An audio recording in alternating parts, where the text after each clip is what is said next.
మనకి A to service లో 90-100 service అనుకుంటున్నాం. రేపు పొద్దునది మేబీ దాటిపోవచ్చు. దాంట్లో ఒక పార్ట్ మనం గురించి ఎక్స్ప్లెయిన్ చేసుకున్నాం. ఏది మనం త్వరలో రిలీజ్ చేసుకోబోతున్నాం. ఏది ఉగాదికి ఏం రిలీజ్ చేసుకోబోతున్నాం? ఏ కార్ రిలీజ్ చేసుకోబోతున్నాం చెప్పండి. Refresh resorts and hotels membership. ఏంటి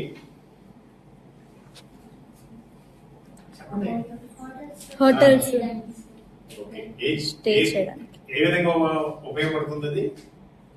staying purpose, accommodation. Okay right.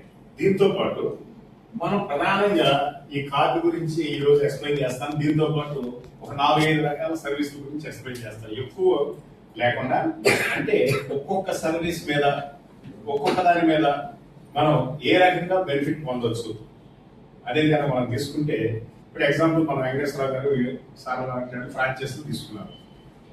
మరి సహజంగా అక్కడి నుంచి కొన్ని ఆపరేషన్స్ అనేది స్టార్ట్ అవ్వాలి. అంటే మన సర్వీసులు ఏదో ఒకటి చేస్తుంటేనే ఇన్కమ్ అనేది వస్తుంది.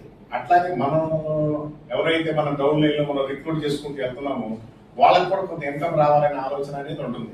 సో ఎలా వస్తుంది, ఏ విధంగా వస్తుంది అనేది ఈరోజు 4-5 సర్వీసులతో పాటు కార్డు గురించి మనం డిస్కస్ చేసుకుంటాం. ఇప్పుడు మన దగ్గర ఎన్ని రకాల కార్డులు ఉన్నాయి చెప్పండి. ఒకటే card Samman bronze silver cost 25,000. Next card silver 50,000. మూడోది గోల్డ్ కార్డ్ కాస్ట్ 1 lakh. నాలుగోది diamond card cost 10 lakhs. Plus GST కూడా. ఓకే సరే, నేనేం చెప్తున్నానంటే ఎక్స్ప్లెనేషన్ ఒక కార్డు తీసుకుంటా, తర్వాత ఆటోమేటిక్ అన్ని కార్డులు ఎలా ఉంటాయి, దీనికి పర్టికులర్ గా దీని వల్ల బెనిఫిట్స్ ఏంటంటే సార్ మన లాస్ట్ మీకు ఎక్స్ప్లెయిన్ చేస్తారు. ఫస్ట్ మనం బ్రాంజ్ కార్డు గురించి తీసుకుందాం.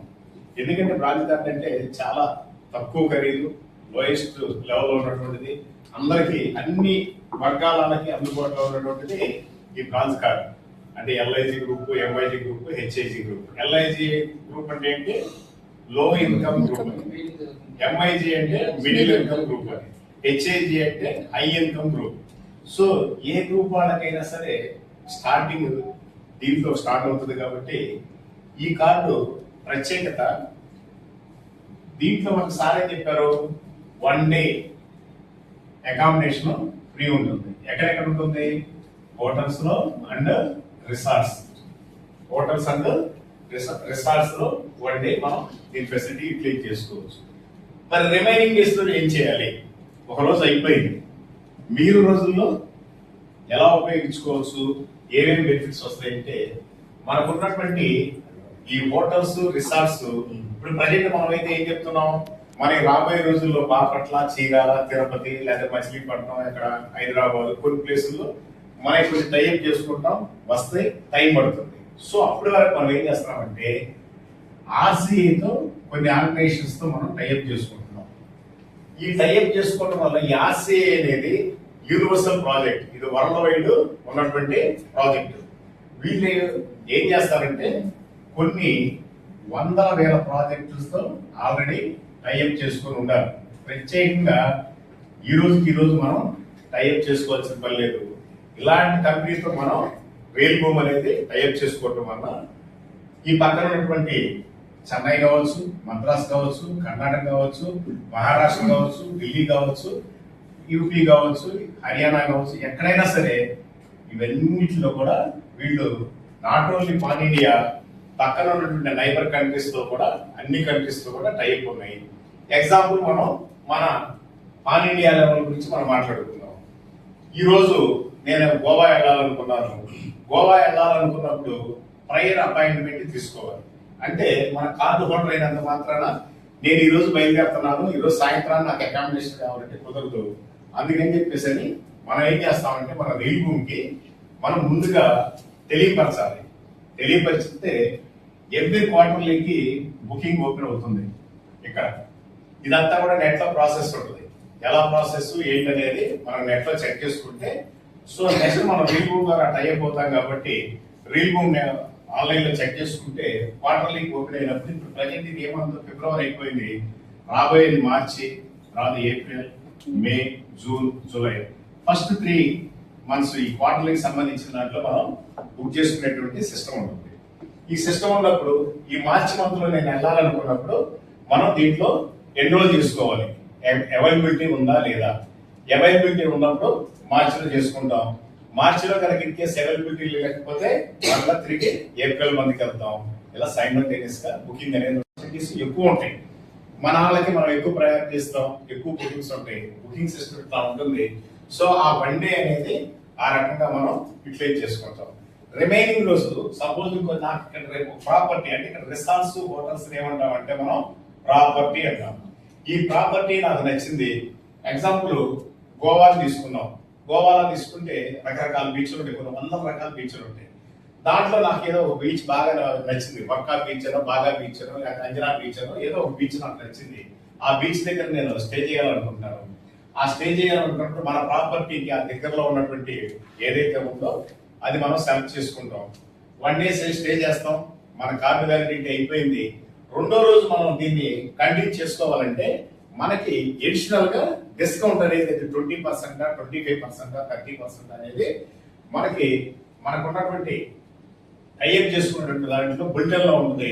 దాంట్లో ఎంత పర్సంటేజ్ అనేది మనం ఏదైతే టైఅప్ చేసుకున్నామో ఆ టైఅప్ ను బట్టి మీకు కూడా అక్కడ ఆ బెనిఫిట్ అనేది అదనంగా దొరుకుతుంది. సో ఫస్ట్ డే అయిపోయింది, సెకండ్ డే మీకు ఆ బెనిఫిట్ పొందవచ్చు. అట్లాగే ఫుడ్ కు సంబంధించిన దాంట్లో కూడా అలాగే ఈ డిస్కౌంట్ అనేది బెనిఫిట్ ఉంటుంది, 20, 25, 30 అనేది. వీటితో పాటు దాంట్లో ఉన్నటువంటి ప్రాపర్టీస్ లో ఒక్కో ప్రాపర్టీలో అయితే నాట్ ఓన్లీ అకామిడేషన్ తో పాటు అదర్ థింగ్స్ ఉన్నాయి, ఆల్ ఫెసిలిటీస్. దాంట్లో స్విమ్మింగ్ పూల్ ఉంటుంది, క్లబ్ ఉంటుంది, చిల్డ్రన్స్ ప్లే ఏరియా ఉంటుంది, ఇట్లా రకరకాల యాక్టివిటీస్ అన్ని ఉంటాయి. ఆ యాక్టివిటీస్ అన్ని కూడా మనం యూటిలైజ్ చేసుకోవచ్చు, ఎంజాయ్ చేసుకోవచ్చు. సో ఈ కార్డుకి మనం ఏం చేస్తున్నాం, మన సర్వీసులను కూడా ఇంక్లూడ్ చేస్తున్నాం. ఇంతకుముందు మనం ఏం చేసాం, మన అసోసియేట్స్ కు మాత్రమే సర్వీసులు ఇచ్చాం. ఇది పెయిడ్ సిస్టమ్ కాబట్టి ఈ పెయిడ్ సిస్టమ్ లో మనకి A to Z సర్వీస్ లో ఉన్నటువంటి సర్వీసులు అన్ని కూడా దీనికి ఇంప్లిమెంట్ అవడంతో పాటు ఎడిషనల్ గా మనం దీనికి ఏం చేసామంటే మనకి హౌస్ కి సంబంధించినటువంటి ఒక మేజర్ అడ్వాంటేజ్ అవ్వాలని చెప్పేసి హౌస్ హోల్డర్ పాలసీ అంటారు. ఏంటమ్మా హౌస్ హోల్డర్స్ పాలసీ. ఈ హౌస్ హోల్డర్స్ పాలసీ అనేది ఇన్సూరెన్స్ కు సంబంధించినటువంటిది. దీన్ని కూడా మనం టైఅప్ చేస్తున్నాం. Already A to Z service లో మనకి ఇన్సూరెన్స్ 5 lakhs ఉంది. అది అసోసియేట్ కి అయినా ఉంది, ఇక్కడ మన కస్టమర్ మెంబర్ అయినా సరే ఆ 5 lakhs అనేది ఉంది. ఆ డిస్కౌంట్ కార్డ్ ఫెసిలిటీస్ ఏవైతే ఉన్నాయో అవి వస్తాయి. దీనికి ఎడిషనల్ గా మనం ఈ హౌస్ హోల్డర్స్ పాలసీ అనేది మనం ఇంక్లూడ్ చేస్తున్నాం. ఈ హౌస్ హోల్డర్స్ పాలసీలు ఏమేమి వస్తాయంటే మన ఇంట్లో ఏమేమి ఉంటాయో ఐటమ్స్ చెప్పండి.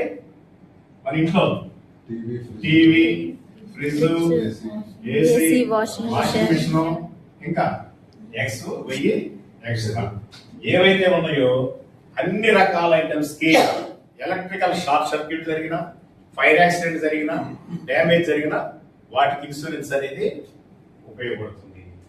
దీనికి ఏంటంటే దీనికి కావాల్సినటువంటి ఏవైతే ఉన్నాయో అవన్నీ ఇన్ఫర్మేషన్ అంతా మనం ఇన్సూరెన్స్ కు సబ్మిట్ చేస్తే నామ్స్ అన్నీ ఉంటాయి. ఏ ఇన్సూరెన్స్, ఎనీ ఇన్సూరెన్స్ వాళ్ళ గైడ్ లైన్స్ ప్రకారం ఏవైతే తీసుకోవాలో అవన్నీ తీసుకొని అలాంటి పరిస్థితిలో అందజేయడం జరుగుతుంది. జనరల్ గా మన ఇండియాలో ఎక్కువగా 80% అంతా కూడా గ్రామీణ ప్రాంతం ఉంటుంది. అంటే విలేజ్ కల్చర్ ఎక్కువ. విలేజ్ కల్చర్ లో ఏమి ఉంటాయి, ఊరిళ్ళు, పెంకుటిళ్ళు ఎక్కువగా ఉంటా ఉంటాయి. సో అలాంటి చోట సమ్మర్లో ఇట్స్లో ఫైర్ యాక్సిడెంట్స్ జరుగుతూ ఉంటాయి. రకరకాలుగా ఉంటాయి. ఫైర్ యాక్సిడెంట్స్ అంటే అగ్ని ప్రమాదాలు బై మిస్టేక్ నిప్పుబడి ఏదైనా ఇబ్బంది జరగవచ్చు, లేదంటే ఎలక్ట్రికల్ షార్ట్ సర్క్యూట్ వల్ల జరగవచ్చు, లేదంటే కక్ష సాధింపుల వల్ల తగలబెట్టుకోవడాలు కొన్ని చోట్ల అన్ని చోట్ల ఉండవయ్యి. ఇలాంటి కారణాలు